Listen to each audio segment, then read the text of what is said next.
Science పరంగా మానవుడు ఎంతో పురోగతి సాధించినప్పటికీ కొన్ని విషయాలు ఎప్పటికీ మన చేతులలో ఉండవు. అటువంటి వాటిలో చావు పుట్టుకలొకటి. శాస్త్రాల పుణ్యమా అని జనన మరణ వలయాన్ని గురించి కూడా సైన్స్ పరంగా కొంత తెలుసుకోగలిగాడు మానవుడు. మనిషి తల్లి గర్భం నుంచి బయటపడి జన్మనెత్తుతాడనేది అందరికీ కనిపించే యథార్థమే. అలా కనిపించని యథార్థం మరొకటి ఉందని మీకు తెలుసా? మనిషి పుట్టడానికి ముందే, అంటే 270 రోజులకు పూర్వమే తల్లి గర్భంలోకి ప్రవేశిస్తున్నాడు. కాబట్టి జన్మించడం జీవితానికి మొదలు కాదు, తల్లి గర్భంలో ప్రవేశించడమే ప్రారంభము. మనిషి జన్మనెత్తడానికి పూర్వదశ పిండరూపంగా ఉన్నట్లే శరీరంలోకి ప్రవేశించక ముందు కూడా ఈ జననానికి పూర్వదశ ఒకటి ఉంది. చాలామందికి తెలియని ఆ విషయాల కోసం ఈరోజుటి మన వీడియోను చివరిదాకా చూసి మీ అభిప్రాయాలను కామెంట్స్ ద్వారా తెలియజేస్తారని ఆశిస్తున్నాను. Voice of Mahidhar. మనిషి మరణించిన వెంటనే శరీరాన్ని విడిచిపెట్టి బయటకు పోతున్నాడు. అంటే మనిషి శరీరాన్ని విడిచిపెట్టి బయటపడ్డాక కంటికి కనిపించని అపరదశ ఒకటి ఉంటుంది. ఆ దశలో జీవాత్మ స్థితిలో శరీరం లేకుండా గాలిలో సంచరిస్తుంటుంది. ఆ స్థితిని గురించి సైన్స్కు ఏమీ తెలియదు.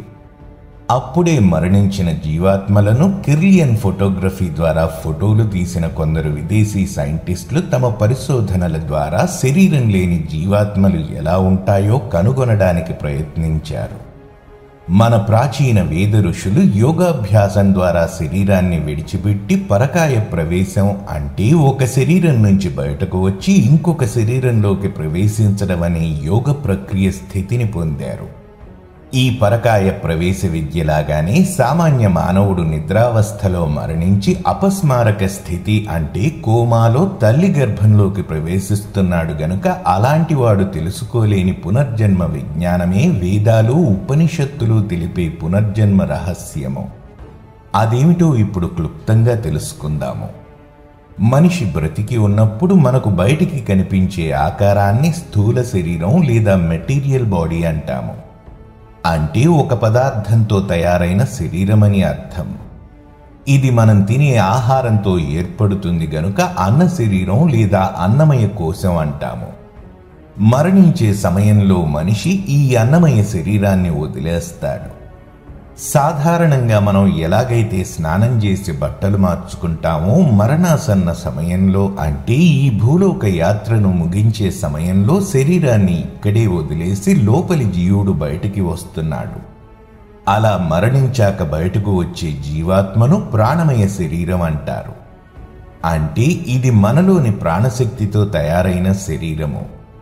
ఈ ప్రాణమయ శరీరాన్ని జోసెఫ్ కిర్లియన్ అనే రష్యన్ సైంటిస్ట్ తాను కనిపెట్టిన ప్రత్యేక కెమెరా ద్వారా మరణించిన వారి శరీరాల నుంచి బయటకు వచ్చే జీవాత్మలను, వాటి చుట్టూ ప్రకాశించే ప్రాణశక్తిని ఫోటోలు తీసి వివరించాడు. ఈ ప్రాణమయ శరీరమే మనం అనుభవించే నొప్పులకు, శరీర సౌష్ఠవానికి కారణమైన జీవాత్మ. అంటే మనం ఎదుర్కొనే ఆకలి దప్పులు, నీరసము, పుష్టి, ఆరోగ్యము, అనారోగ్యము, శారీరక సుఖదుఖాలు మొదలైన అనుభూతులన్నీ అనుభవంగా తెలిసేది ఈ ప్రాణమయ శరీరం వల్లనే. ఇందుకు సైన్స్ పరంగా చెప్పుకోదగిన ఒక ఉదాహరణ, సహజంగా డాక్టర్లు ఆపరేషన్ చేసే ముందు పేషెంట్కి అనెస్థీషియా, అంటే మత్తుమందు ఇస్తారు.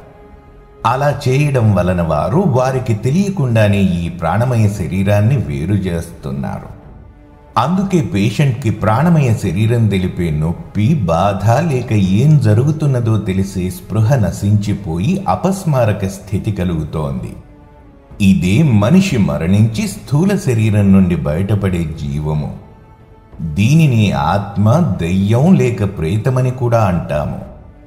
మనిషి మరణించిన తరువాత రెండవ దశలో ఈ ప్రాణమయ శరీరాన్ని కూడా వదిలి తన ఆలోచనలు, జ్ఞాపకాలు, అనుభూతులు నెమరువేసుకునే మనోమయ శరీరంతో బయటకు వస్తాడు.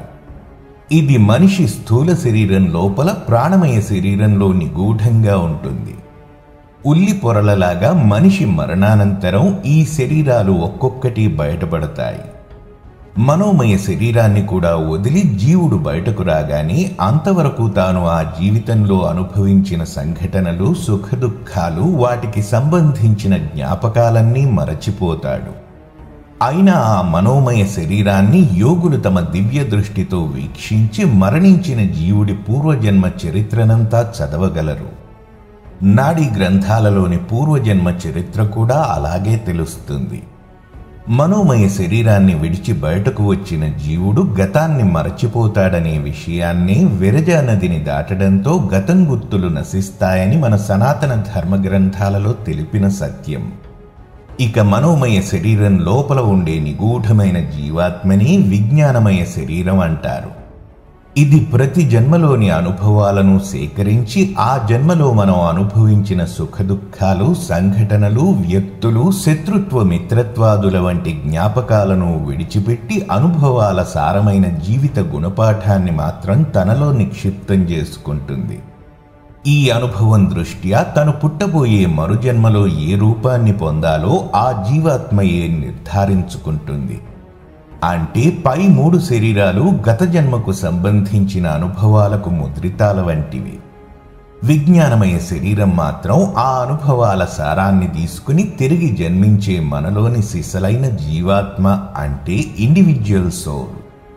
అయితే వేదాలు, ఉపనిషత్తులు ఉపదేశించేది ఈ జీవాత్మ కూడా అనేక జన్మల పరిణామ క్రమంలో సక్రమంగా గనుక ముందుకు సాగితే పొదగబడిన కోడిగుడ్డు పగిలినప్పుడు అందులో నుంచి చైతన్యమయమైన కోడిపిల్ల వచ్చినట్లే అజ్ఞానమనే జీవస్థితి పగిలి అందులో నుంచి అంతర్యామి లేక ఈశ్వరుడుగా ప్రస్తావించే దైవస్వరూపుడైన భగవదంశతో కూడుకున్న దివ్య స్వరూపం వెలికి వస్తుంది.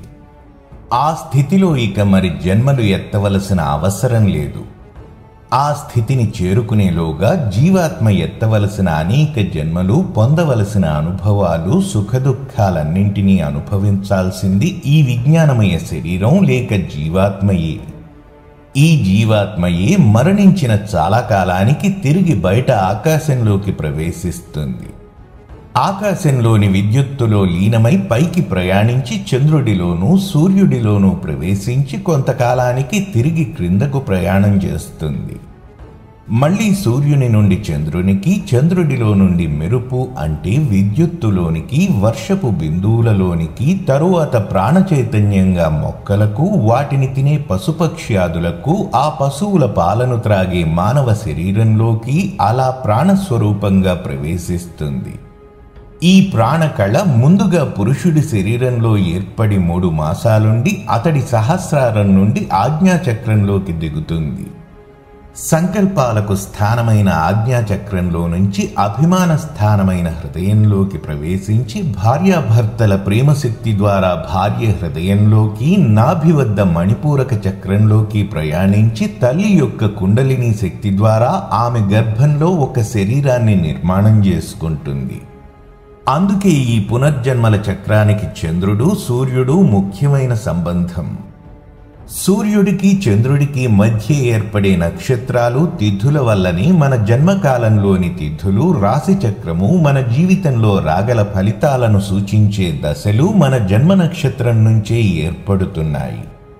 అందుకే మన సనాతన ధర్మంలో మనిషి పుట్టినరోజు పండుగ అయిన నక్షత్రానికి, మరణించిన తిథి నక్షత్రానికి సంబంధించిన సంవత్సరీక శ్రాద్ధ కర్మకు జీవునికి సంబంధం చెప్పబడింది. ఈ జన్మ నక్షత్రం రాశి ద్వారానే మన మహర్షులు యోగ దృష్టి ద్వారా చూసి ఆ జీవుని గత జన్మను, రానున్న జన్మలను నాడీ గ్రంథాలలో ముందుగానే వ్రాసిపెట్టారు. దీనివల్ల జాతకంలోని గ్రహస్థితులకు, ఆకాశంలో అవి ఏర్పడ్డ సమయానికి, జీవుడు తల్లి గర్భం నుండి జన్మించే గ్రహస్థితికి జాతకంలో ఎందుకంత ప్రాముఖ్యత ఉన్నదో బోధపడుతుంది. అలా తండ్రి శరీరంలో 3 నెలలు, తల్లి శరీరంలో 9 నెలలు గడిపి మొత్తం 12 రాసుల చక్రంలో జీవుడు ప్రయాణిస్తున్నాడు. ఇది క్లుప్తంగా జనన మరణ చక్రం. దీనిని జాగ్రత్తగా విని అర్థం చేసుకుంటే అనేక రహస్యాలు బోధపడతాయి. శుభం భూయాత్. మరిన్ని మంచి వీడియోలతో మళ్ళీ మీ ముందుకు వస్తాను. మరి ఆ వీడియోలు మిస్ కాకూడదనుకుంటే మన ఛానల్ను సబ్స్క్రైబ్ చేసుకోండి. అలాగే వీడియోస్ని లైక్ అండ్ షేర్ చేయడం మర్చిపోకండి.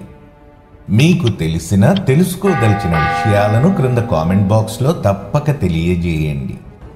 వీడియో క్రింద డిస్క్రిప్షన్లో పొందుపరిచిన మన సోషల్ మీడియా లింక్స్ కూడా ఫాలో అవుతారని ఆశిస్తున్నాను.